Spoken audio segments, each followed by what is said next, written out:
دل توڑنے کی بات کر رہے ہوں تو ہم جوڑنے کی بات کریں۔ بہت سارے لوگ لوگوں کے بارے میں اپنی رائے سخت دے رہے ہوں تو ہم محبت کی بولی بولیں، اچھی بات کریں، معیاری بات کریں۔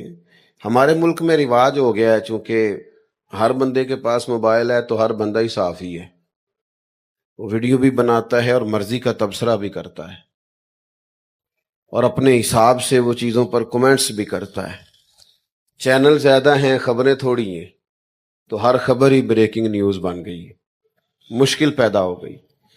تو آپ جہاں بھی بیٹھیں الا ماشاءاللہ کوئی مایوسی کی خبر ملتی ہے، حالات بڑے خراب ہیں، دنیا بڑی خراب ہے، فلانا بڑا خراب ہے، تو میں کہا کرتا ہوں اللہ کے بندے، حالات اوپر نیچے رہتے ہیں، تو کیوں اتنا پریشان ہے؟ ہم جس دین کے ماننے والے ہیں وہ امید کی بات کرتا ہے، وہ بشارت کی بات کرتا ہے، وہ خوبصورت بات کرنے کی بات کرتا ہے۔